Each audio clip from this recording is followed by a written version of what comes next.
E a gente está aí, nos tornando uma inspiração para uma geração que não acredita na família. Nós levamos muito a sério isso, a família, né? E eu só queria ter uma família de verdade.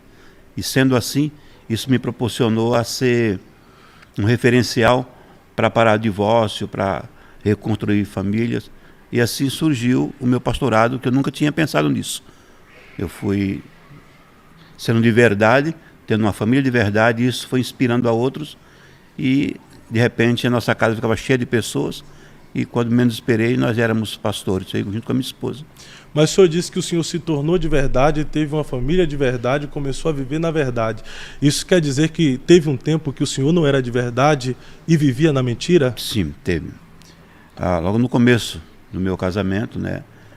Antes mesmo de nós nos casarmos, eu e minha esposa, nós tivemos uma gravidez.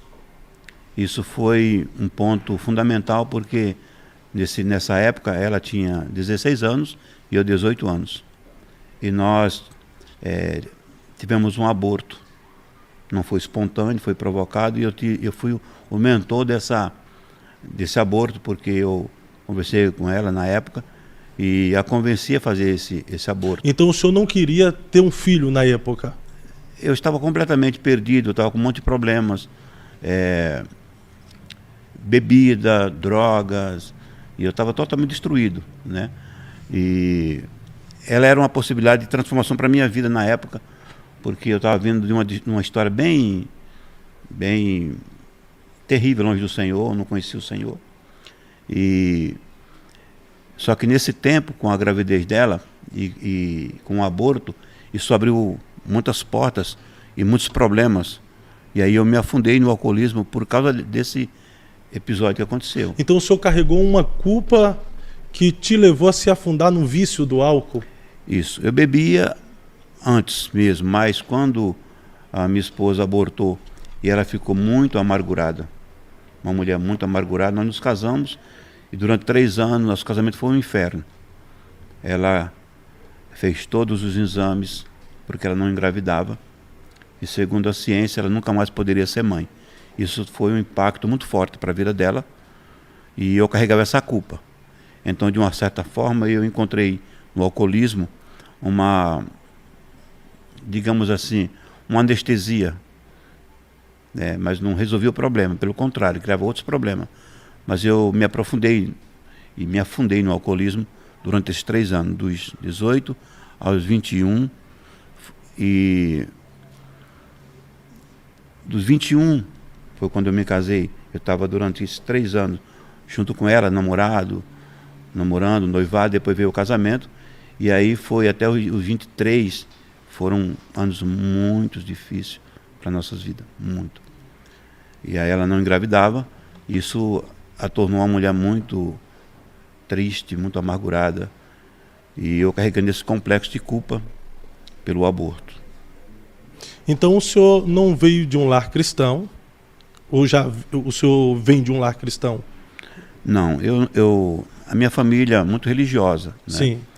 E eu fui criado com meu tio, porque eu fui dado quando eu tinha 3 meses. E esse meu tio que me criou, ele era alcoólatra. Mas era uma pessoa maravilhosa em termos de caráter, deixou um legado para mim de honra, até porque ele, antes mesmo dele falecer, ele parou com o alcoolismo e ele foi um referencial para mim. E lá no interior de Pernambuco, né, eu sou de lá do Nordeste, e eu fui me perdendo aos poucos. Eu costumo dizer que eu fui a passos lentos, me afundando em coisas, descobrindo coisas. Saí do interior e fui morar numa cidade grande. Isso foi gerando novas amizades, conhecendo novas coisas. E foi despertando curiosidade por muitas coisas. E eu já estava com um monte de problemas. Era um jovem problemático para minha família, para minha mãe principalmente. Ela chegava a me procurar à noite, nos hospitais, em cemitério, ver se o meu corpo estava lá, porque eu sumia. E eu venho assim de uma situação bem improvável. Eu acredito que eu sou um milagre de Deus ser o pai que eu sou, o esposo, a família que eu tenho, né? E hoje com muitos filhos espirituais em torno de mim, é uma expressão da graça de Deus. E eu acredito que quando Deus me chamou, Ele queria dizer para muitas pessoas, dizer para o mundo que o amor da cruz não tem fronteira.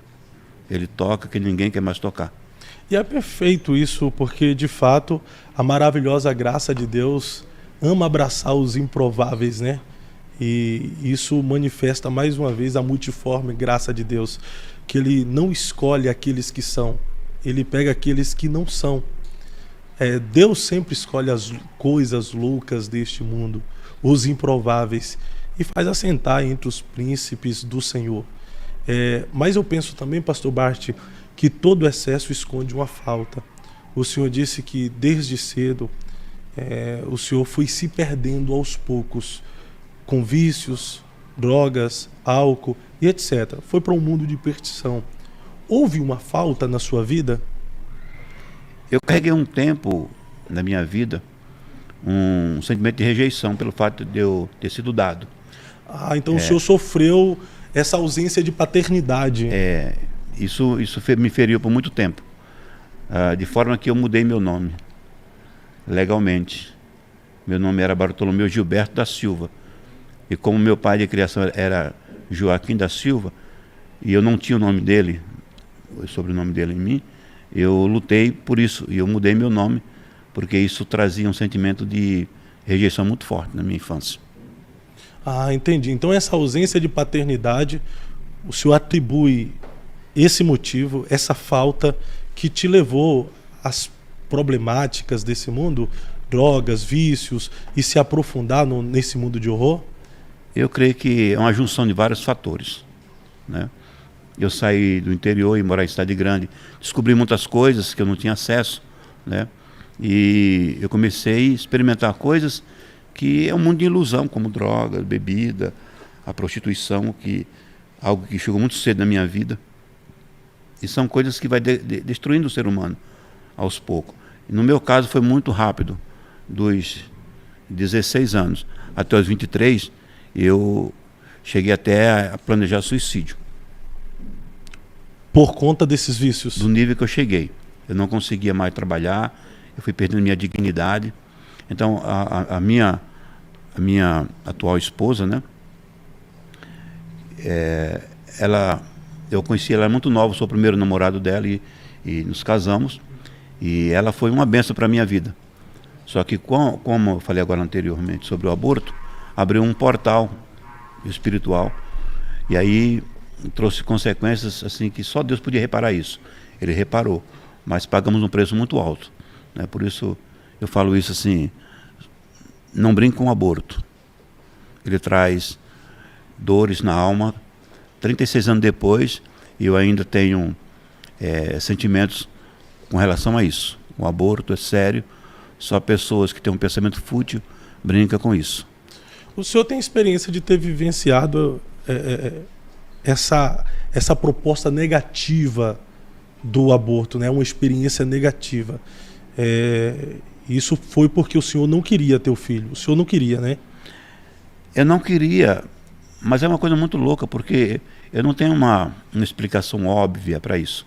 Simplesmente entendi que não era a hora e a opção que veio foi, vamos abortar. E ela era muito nova e eu a convenci a isso. Só que depois isso trouxe muitas dores, muito sofrimento para ela e também para mim. Mas ela de uma forma muito maior, né? Então ela não conseguia mais gerar.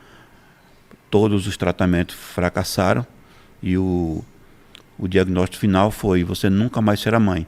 Isso foi uma sentença de morte para ela. Então a partir daí eu tinha uma mulher amargurada dentro de casa, né? E o nosso argumento era muito terrível. Quando chegava em casa e ela não conseguia engravidar, ela dizia que eu, além de matar o nosso filho, ainda roubei dela o direito de ser mãe. E esse argumento era muito pesado para mim. Então eu comecei a fugir disso. Eu costumo dizer que tem 3 coisas que vai revelar um homem fracassado. A primeira coisa é dar desculpa.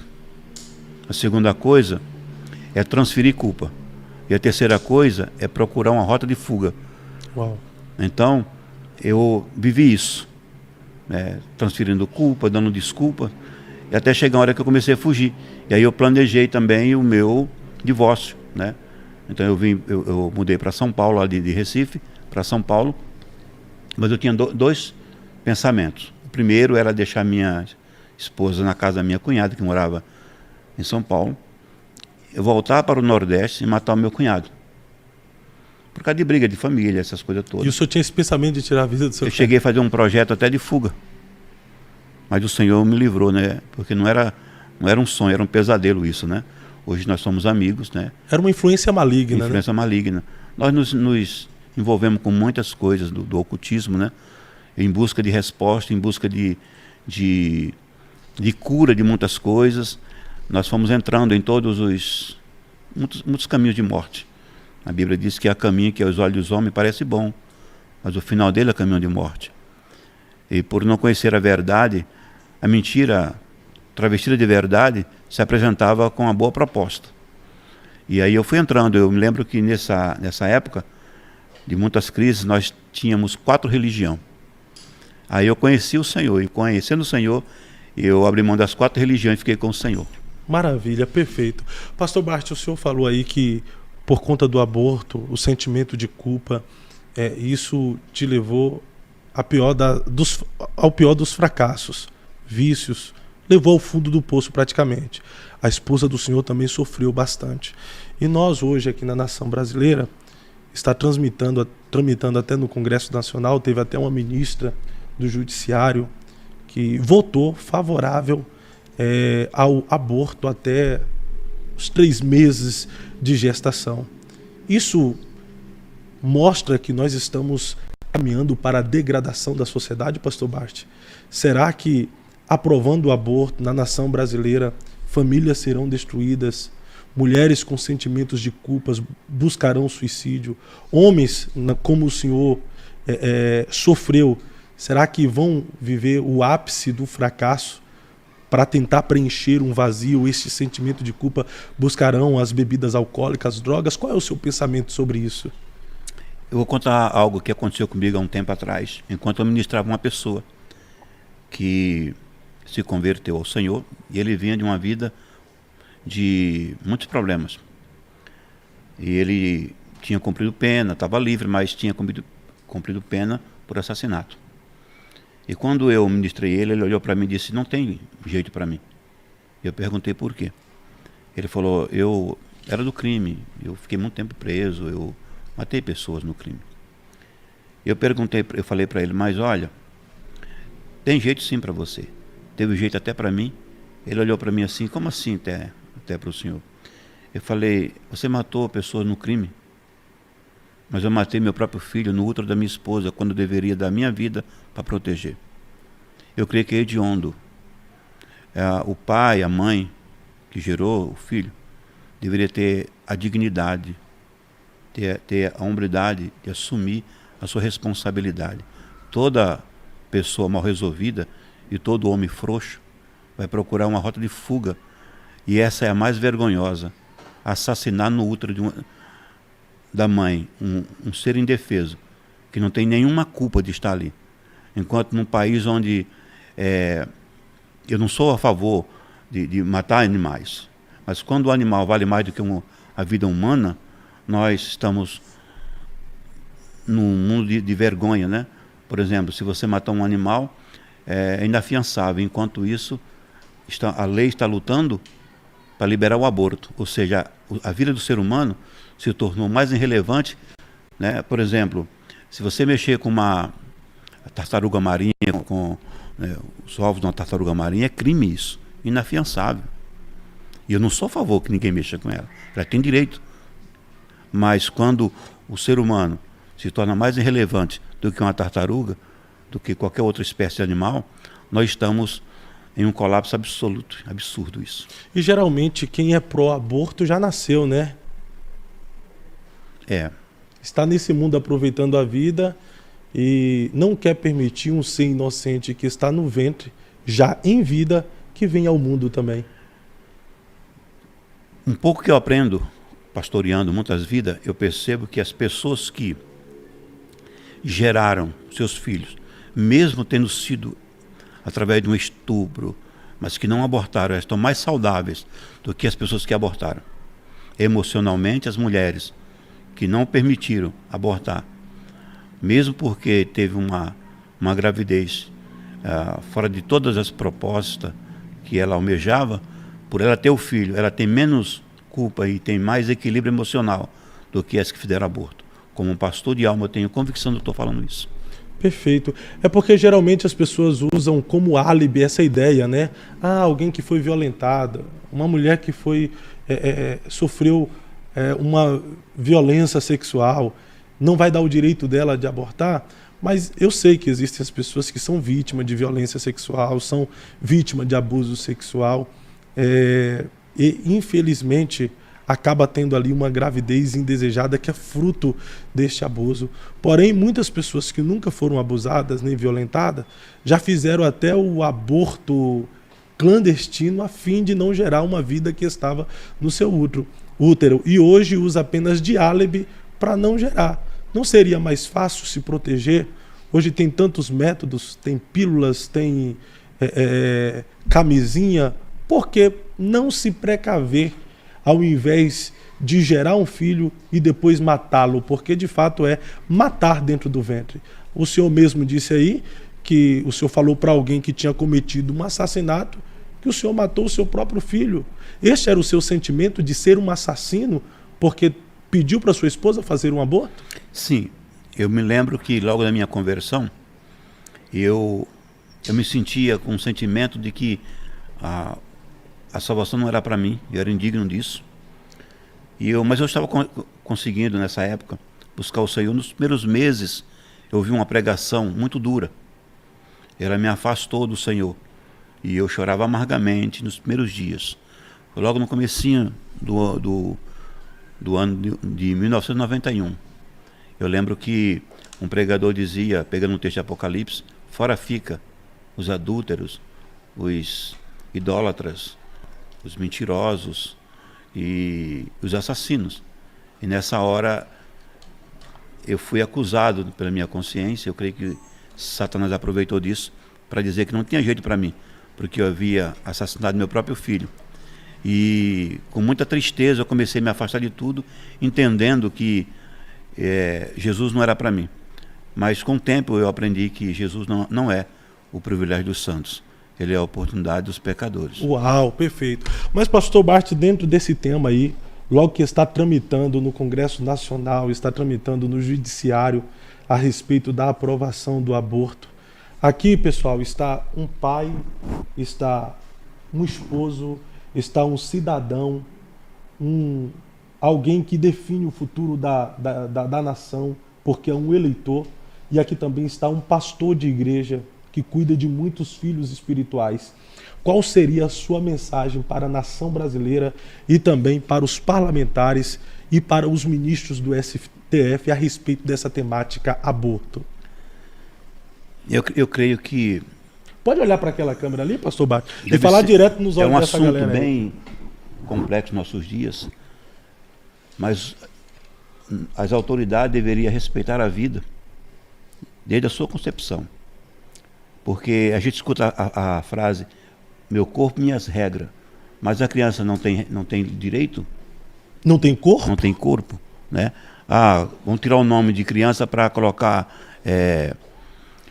embrião, para tentar, de alguma forma, tratar de forma mais leviana a morte da criança, né? Agora, veja, a maior responsabilidade é de quem gera, dos pais. Eu, por exemplo... abortei meu filho clandestinamente, eu paguei por isso. Então, algumas pessoas vão se aproveitar disso, vão se aproveitar. Mas a maior responsabilidade é de quem gera. Porque se o pai e a mãe que gerou não têm sentimento por aquele que está no útero, por aquele que é parte de si, como podemos esperar das autoridades que está distante de tudo isso? Isso talvez seja muito polêmico que eu vou falar aqui, mas eu creio que Deus criou o sexo seguro e chamou de casamento.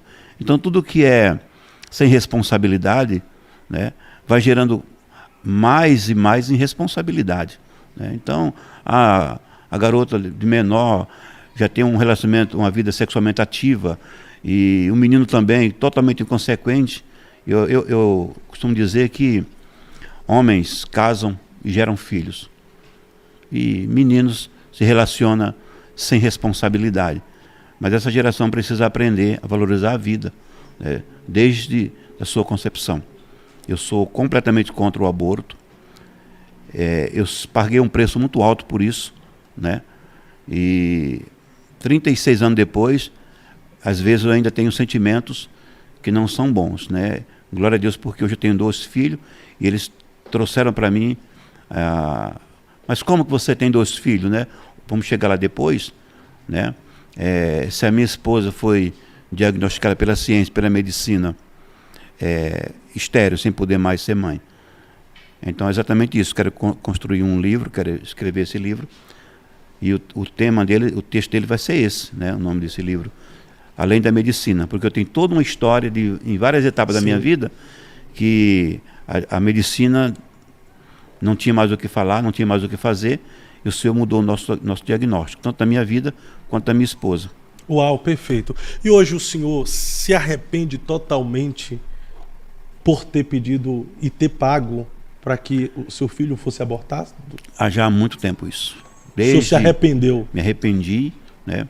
Eu creio que eu não mexo muito com esse assunto, porque ele ainda me leva a um lugar sombrio que eu vivi. Eu só mexo quando é para glorificar o Senhor. Sim. Eu só gosto de mexer com o meu passado só para lembrar do buraco que Deus me tirou. Então eu sou um sobrevivente. Mas o senhor viveu isso. As pessoas que pensam em abortar, o senhor acha que eles vão ter esse mesmo sentimento de arrependimento por terem abortado ou assassinado uma criança? Eu creio também que vai muito do coração da pessoa. Tem pessoas que são assassinas. Elas matam e elas sentem prazer em matar as pessoas. Então tem pessoas que têm um caráter deformado, tem pessoas que têm um coração endurecido quanto à vida, e tem pessoa que tira a sua própria vida. Então ela não ama a vida, está distante do Senhor. Eu passei por isso, e eu paguei um preço muito alto por isso. Então eu não gostaria que ninguém passasse por isso, muito menos a criança que não tem nada a ver com isso. Se uma pessoa não quer criar o seu filho, gera e depois dá para adoção, dá para um parente, dá para uma pessoa, mas tirar a vida dela só porque ela foi gerada, ela não tem culpa disso. Então é uma forma muito cruel de matar um ser que está sendo formado, né? E a gente vai ver na história pessoas que tiveram possibilidade de ser abortadas e de última hora não foram, e hoje são pessoas célebres. É verdade. Né? Então, mas é uma vida, e por ser célebre não vale mais, porque a cruz define todos no mesmo valor. Verdade. Seja desejada ou indesejada, é uma vida inocente que está para vir ao mundo. Então permita vir ao mundo, né? Exatamente.